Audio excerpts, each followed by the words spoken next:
اس میں ایسا کچھ نہیں ہوتا. ایک فیصل اسٹیٹ ہوتی ہے, یہ پولیٹیکل انجینئرنگ کرنے کے لیے یہ حربے استعمال کیے جاتے ہیں.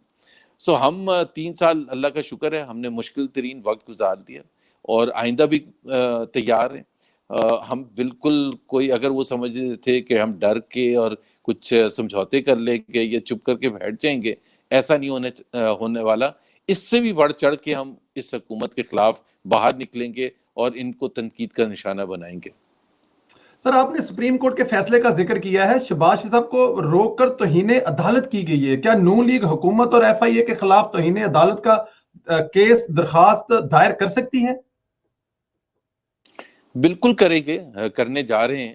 لیکن میں نے جس طرح کہا نا, یہ اتنے ڈھیٹ ہو گئے, ان کو شرم ختم ہو گئی ہے. وہ سپریم کورٹ یا ہائی کورٹ میں جو بھی فیصلہ آئے گا تو اس کے بعد پھر ہم دیکھیں گے خان صاحب کو اس دن شام کو لیکچر دے رہے ہوں گے, کسی بھی تقریب میں گئے ہوں گے اور یہ بتا رہے ہوں گے کہ ریاست مدینہ میں کیا ہوتا تھا یا چین میں کیا ہوتا ہے یا ویسٹ کو جتنا اچھی طرح سے یہ سمجھتے ہیں اس کے بارے میں بتا رہے ہوں گے. اور ان کی باڈی لینگویج جس دن شہباز شریف کو بیل ملی تھی اسی سے پتہ چل رہا تھا کہ کتنے یہ ان ایزی ہیں اور کتنے پریشان ہیں. یہ جو چاہتے تھے کہ وہ جیل میں سارے عمر بیٹھے رہیں, باوجود اس کے کہ کوئی ان پر الزام نہیں تھا, باوجود اس کے کہ وہ جو شہزاد اکبر صاحب پیپر لے رہے ہیں نا پریس کانفرنسز میں, تو ہم کہتے ہیں اب کورٹ میں کیوں نہیں لے کے آئیں. تو ہم بالکل جائیں گے.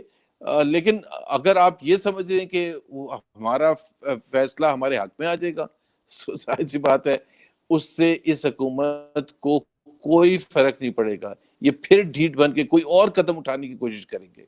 سو یہ ایک گیم ہے جو چل رہا ہے ہمارے اور حکومت کے درمیان.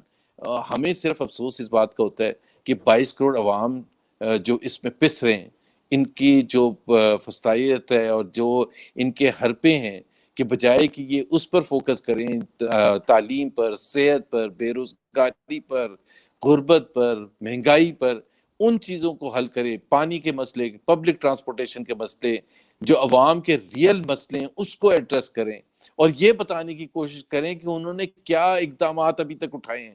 لیکن 5 پریس کانفرنسز ہوتی ہیں, 4 پریس کانفرنسز ہوتی ہیں روز حکومتی ترجمانوں کی, اور پھر شام کو عمران خان صاحب بھی بولتے ہیں, لیکن یہ نہیں بتاتے کہ وہ کیا کر رہے ہیں, اقدامات اٹھا رہے ہیں عوام کے مسائل کو حل کرنے کے لیے. سو ایک ایسی حکومت ہے جس کو 22 کروڑ عوام کے اوپر مسلط کر دیا گیا ہے.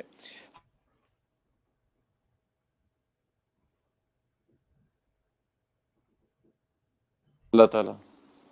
بالکل ٹھیک ہے سر. جب کل رات انہیں روکا گیا تو پتہ چلا کہ ایف آئی نے ان کا نام اس لسٹ میں شامل کیا گیا جس لسٹ میں دہشت گردوں کے نام ہوتے ہیں. تو کیا شہباز شریف صاحب ہلکے پھلکے دہشت گرد بھی ہیں جو ان کا نام دہشت گردوں کے ساتھ شامل کیا گیا تھا؟ یہ اگر یہ بنانا ریپبلک کی کیٹیگری میں نہیں آتا اس قسم کے ہتھ کنڈے, تو پھر بنانا ریپبلک مجھے نہیں پتا کیا ہوتی ہے. کہ آپ یہ سوچیں کہ ایک ایگزٹ کنٹرول لسٹ ہے, ایگزٹ کنٹرول لسٹ پر جتنے بھی انڈیپینڈنٹ تجزیہ کار ہے انہوں نے بڑا اس پر لکھا بھی ہے اور اعتراض بھی کیا ہے کہ یہ کون سی لسٹ ہوتی ہے ایگزٹ کنٹرول لسٹ. کہ ایک لیڈر آف دی اپوزیشن تو ہو سکتا ہے وہ پارلیمنٹ کا, لیکن وہ باہر نہیں جا سکتا. اب کتنی مذکرہ خیز بات ہے. دوسری بات یہ ہے کہ ایک اور پتہ چلا ایک بلیک لسٹ ہے. اب بلیک لسٹ جو ایگزٹ کنٹرول لسٹ جو ہے وہ اپروو کرتی کابینہ. بلیک لسٹ جو ہوتی ہے یہ منسٹری آف انٹیریئر بناتی ہے, اور وہ ان کے لیے بناتی ہے جو آپ نے جس طرح کا دہشت گرد یا اس قسم کے جرائم پیشہ افراد ہوتے ہیں, تاکہ وہ ان کو کنٹرول کیا جا سکے. اب بلیک لسٹ میں شہباز شریف کا نام آنا itself needs an explanation from the government of Pakistan. اور سب سے بڑھ کے اگر ہم یہ پوچھنا چاہیں کہ تقریباً 24 گھنٹے ہونے کو ہیں جب شہباز شریف صاحب کو روکا گیا تھا, اور یہ روکا گیا تھا ایف آئی اے نے ایئرپورٹ پر. ایف آئی اے آتا ہے شیخ رشید کے انڈر. شیخ رشید صاحب رپورٹ کرتے ہیں پرائم منسٹر عمران خان کو. ابھی تک 24 گھنٹے میں یہ وضاحت نہیں آئی ہے ایف آئی اے کی طرف سے, یا وزیر صاحب کی موصول وزیر صاحب کو بتانا چاہیے نا, ہر چیز کے لیے تو آ جاتے ہیں پریس کانفرنس کرنے کے لیے. یہ بتا دیں کہ جی شہباز شریف صاحب کو کیوں روکا تھا, کیا کوئی ایڈمنسٹریٹو پرابلم تھا کہ جی وہ آپ نوٹیفیکیشن نہیں جاری کر سکے تھے, یا جو بھی آپ کا ایشو تھا.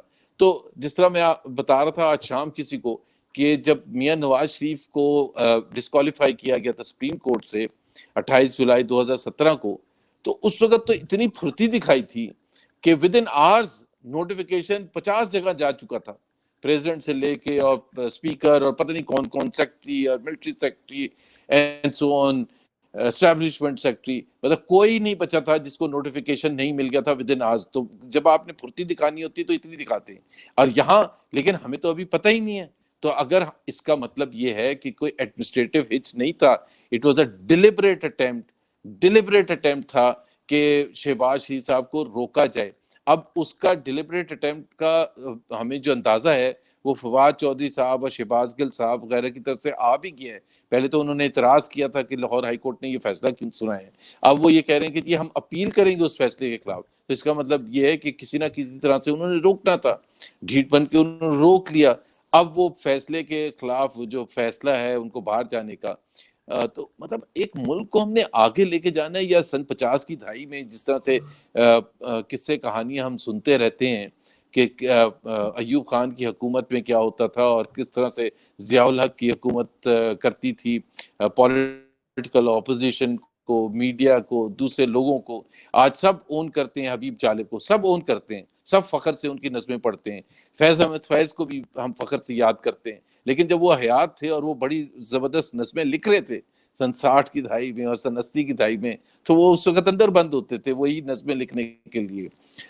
تو unfortunately this is what the reality of Pakistan is. لیکن ہم نے سوچا یہ تھا کہ پاکستان جب یہ لاسٹ مارشاء اللہ ختم ہوا تھا, جنرل پرویز مشرف گئے تھے اور پاکستان ایک سسٹینیبل ڈیموکریٹک پروسیس کی طرف چل پڑا ہے, اور آہستہ آہستہ وہ جو تمام چیزیں تھیں, ایشوز تھے, with an independent judiciary, independent media اور انڈیپینڈنٹ سول سوسائٹی ہم آگے بڑھیں گے.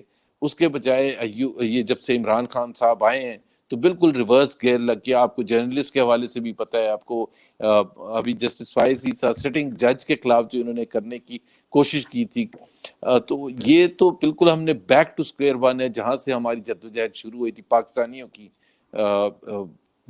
ڈیکیڈز پہلے, کہ پاکستان میں ایک ایسا نظام جو قائد اعظم چاہتے تھے اس قسم کا نظام ہو, پارلیمنٹری جمہوریت ہو, آزادی ہو, صحافت کی ایگزیکٹو تابع ہو پارلیمنٹ کی اور جوڈیشری کی, اور میڈیا چیکس ہوں, اپوزیشن ان کے اوپر چیک رکھے. وہ سارا نظام تو درہم برہم ہو گیا. اب دس از دا انفارچونیٹ پارٹ. اور ہم سب سفر کریں گے, ہم تو لڑتے رہیں گے. پاکستان مسلم لیگ نواز تو اپنا رول پلے کرے گی. ہم نے سفر بھی کیے, ہم پہلے بھی کیے, اب بھی کریں گے. لیکن یہ جو 22 کروڑ عوام ہیں اور اس کے جو امپلیکیشنز ہیں پاکستان کے اوپر اوور لانگ ٹرم, وہ بہت ہی خوفناک ہوں گے, بہت ہی خوفناک ہوں گے. اچھا سر, یہ جو ایف آئی اے نے کیا ہے, اس سے بشیر میمن صاحب کے جو الزامات ہیں ان میں تو تقویت نہیں آتی. تو بشیر میمن صاحب نے جو انکشاف کیے ہیں اس پر